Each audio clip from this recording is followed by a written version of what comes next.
चलो देखो बच्चा, question number 3, for the flowing AP arithmetic progression बोल रखा है कि ये है, चेक नहीं करना इस बार मेरे को। लास्ट क्वेश्चन में चेक किया था कि अर्थमेटिक प्रोग्रेशन है या नहीं है। Right the first term and the common difference. ठीक है बच्चा, ए पार्ट में, ए पार्ट जो दे रखा है बेटा, इसकी जो फर्स्ट टर्म है, फर्स्ट टर्म को बेटा हम रिप्रेजेंट करते हैं स्मॉल ए से। किससे रिप्रेजेंट करेंगे? फर्स्ट टर्म को, फर्स्ट टर्म ए से रिप्रेजेंट करेंगे। वो कितने बेटा? 3। और जो कॉमन डिफरेंस है वो डी से लिखेंगे बेटा। कॉमन डिफरेंस लिखने के लिए क्या करते हो? किन्हीं भी दो टर्म का डिफरेंस देख लो जो कि नेक्स्ट टर्म और उसकी प्रीसीडिंग टर्म का डिफरेंस देखा जाता है।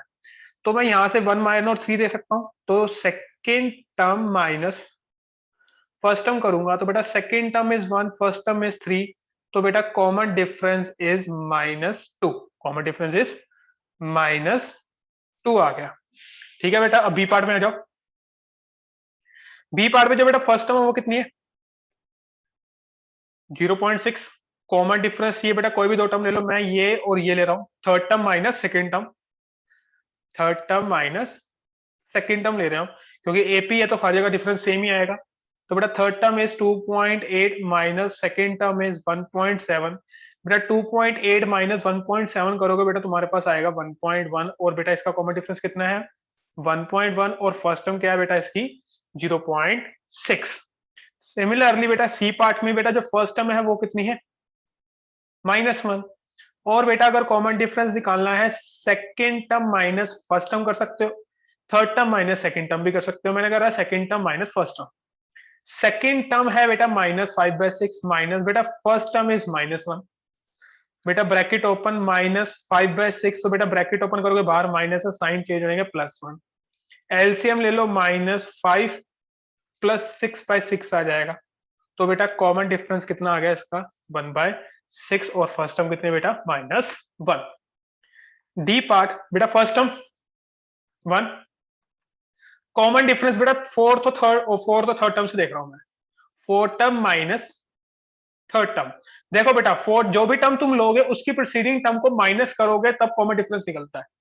ठीक है बेटा, फोर्थ टर्म कितनी है? -8 माइनस ऑफ -5।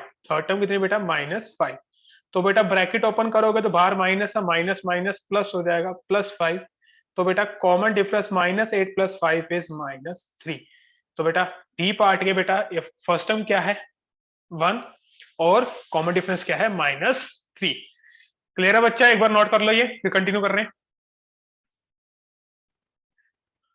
बच्चा। क्वेश्चन नंबर 4 के अंदर 3 पार्ट है, A B C. A part हमने को भी लिखा है यहाँ पे। In which of the flowing situation the sequence found will be an AP. बेटा चेक करना है कि जो सीक्वेंस बनेगी क्या एपी होगी कि नहीं होगी। ठीक है, ए पार्ट है the amount of money in the account every year when 10,000 is deposited at compound interest at 8% per annum। पहली बार, अगर बेटा कंपाउंड इंटरेस्ट है तो वो एपी नहीं होगा। सिंपल इंटरेस्ट हमेशा एपी होता है। ठीक है, कंपाउंड इंटरेस्ट नहीं होगा। दिखाए तो तुम्हारे को कैसे। बेटा कंपाउंड इंटरेस्ट का जो अमाउंट का फॉर्मूला होता है वो होता है amount principal, amount equal to principal 1 plus rate of interest by 100 into number of conversion या नंबर ऑफ ईयर्स। ठीक, तो बेटा अगर फर्स्ट ईयर के लिए बात करेंगे तो बेटा प्रिंसिपल होगा मेरा 10,000, 1 प्लस रेट ऑफ इंटरेस्ट बेटा कितना है? 8%, 8/100 की पावर n की वैल्यू 1। तो बेटा 10,000 इंटू 108/100 आ जाएगा बेटा। ये 2 जीरो से 0 कैंसिल। तो 100 इंटू बेटा ये हो गया 10800 rupees amount for the first year. अब बेटा amount for the second year के लिए क्या होगा? जो प्रिंसिपल जो तुम्हारा पहले 10,000 था, अब जो लास्ट ईयर का जो अमाउंट है वो प्रिंसिपल बन जाता है कंपाउंड इंटरेस्ट में। तो बेटा वो हो गया 10,800 इंटू 1 प्लस 8/100 की पावर 2। फिर 1 ईयर पे देखना, मैं फिर एक साल का अमाउंट देखना, नेक्स्ट ईयर का 1 ही आएगा। तो ये आ गया बेटा 10800 इंटू 108/100। तो बेटा 108 से ये 100 कैंसल। बेटा 108 इंटू 108 आ गया। बेटा 108 का स्क्वायर निकालो।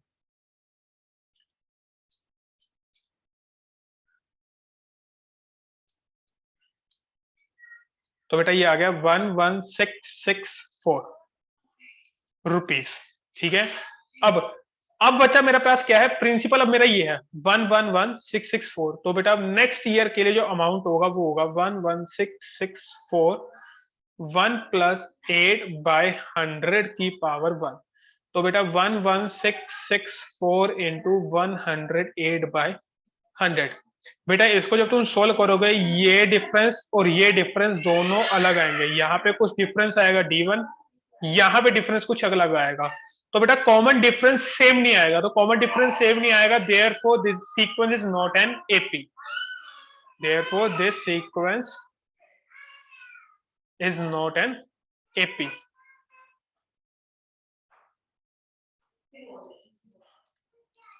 ठीक है बेटा, नोट कर लो और कैलकुलेट कर लेना ये वाला अमाउंट, डिफरेंस अलग अलग आएगा। बचा B part, the amount of air present in the cylinder when a vacuum pump removes each time 1/4 of the air remaining in the cylinder। बेटा इस टाइप के क्वेश्चन में क्या होता है, ये एपी में नहीं आता, ये आता है ज्योमेट्रिक प्रोग्रेशन, जो तुम हायर क्लास 11th क्लास के अंदर पढ़ोगे ज्योमेट्रिक प्रोग्रेशन जाकर। ये जीपी का केस है। ठीक है, अब देखो कैसे पता चलेगा। बेटा अगर हमने बोला कि इनिशियली वॉल्यूम जो था मेरा वी था, उसने बेटा 1/4 टाइम्स एयर रिमेनिंग तो क्या कर दिया, रिमूव कर दिया। Remove each time 1/4 of the air remaining in the cylinder. बेटा पहले वॉल्यूम वी था, अब बेटा वॉल्यूम वी में से उसने 1/4 वी माइनस कर दिया, तो बेटा कितनी रह गई, 3/4 वी रह गया। अब बेटा जो नेक्स्ट टाइम वो 1/4 रिमेनिंग जो थी 3/4 वी, इसका भी बेटा 1/4 ऑफ 3/4 ऑफ वी माइनस करेगा। वी माइनस करोगे तो बेटा ये आ जाएगा 3/4 v minus 3/8 v is equal to 3/8 v आ जाएगा, है ना बच्चा। ठीक है, तो बेटा नेक्स्ट टाइम फिर तुम्हें जब 3/8 भी आ गया मेरे पास, यहां से देखो v से कितना हुआ 3/4 वी, 3/4 वी से कितना हुआ बेटा 3/8 वी। तो बेटा अगर तुम माइनस करके देखोगे 3/4 वी माइनस वी, तो बेटा तुम्हारे पास आएगा -1/4 वी। और बेटा जब तुम 3/8 वी माइनस 3/4 वी करोगे तो तुम्हारे पास आएगा -3/4 वी। तो बेटा कॉमन डिफरेंस डिफरेंट आ गया। कॉमन डिफरेंस क्या हो गया, अनइक्वल हो गई। पहले कितना चल रहा है -1/4 वी, अब कितना हो गया -3/4 वी। तो ऐसे नेक्स्ट में आगे जाके चेंज होता रहेगा। Therefore this sequence is not in AP.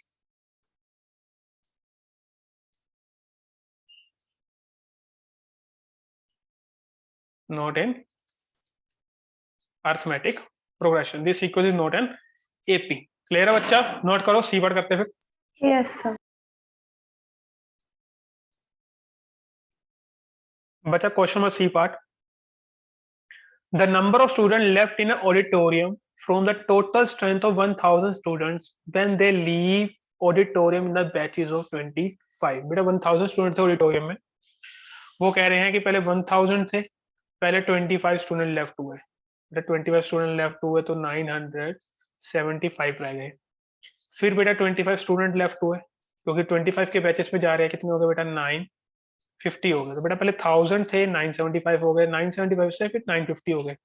तो बेटा each time same number of student अगर लेफ्ट हो रहे हैं तो मतलब कॉमन नंबर ऐड हो रहा है। सीक्वेंस के अकॉर्डिंग अगर देखा जाए तो पहले 1000 थी, पहले क्या थी 1000, फिर कितनी हो गई बेटा 975, फिर कितनी हो गई बेटा 950। अगर बेटा फिर 25 चले जाएंगे कितने रह गए 925, फिर 25 चले जाएंगे बेटा 900। तो बेटा किसी भी दो टर्म्स में डिफरेंस देखो, हर जगह बेटा डिफरेंस कितना है -25 का। कितना बच्चा -25 का। देयर फोर दिस सिचुएशन या जो this sequence is an AP, this is an arithmetic progression. Clear है बच्चा, यस जल्दी नोट। बेटा वो क्वेश्चन है question number 5th, show that a sequence in an AP, अगर कोई सीक्वेंस इन एपी है, if it's nth term is a linear expression in n, in such a case the common difference is equal to the coefficient of n। ठीक है, वो कह रहे हैं कि इन सच अ केस में जो कॉमन डिफरेंस होता है ना, वो कोफिशिएंट ऑफ n के इक्वल होता है।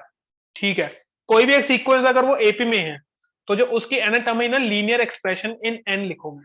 फिर लीनियर एक्सप्रेशन का मतलब होता है जो वेरिएबल होगा, वेरिएबल की पावर कितनी होगी बेटा 1, उसे बोलते हैं हम लीनियर एक्सप्रेशन इन n में है, उस केस में जो कॉमन डिफरेंस है वो इक्वल होगा कोफिशिएंट ऑफ n के, जो भी n का कोफिशिएंट आएगा वो उसके इक्वल होगा। ठीक है, अब बेटा देखो, हमने जब एपी पे स्टार्ट करा था, कॉमन डिफरेंस देखा था ए, पहले फर्स्ट टर्म ए, फिर हमने लिखा था ए प्लस डी, फिर लिखा था हमने ए प्लस 2d, फिर हमने लिखा था ए प्लस 3d, थर्ड टर्म के लिए आए, थर्ड टर्म आ गई, फिर फोर्थ टर्म आई थी हमारे पास a plus 3d and so on करते हमने हमने nth टर्म लिखी थी ए प्लस n माइनस 1d लिखा था हमने। हाँ बच्चा, बेटा ये थी मेरे पास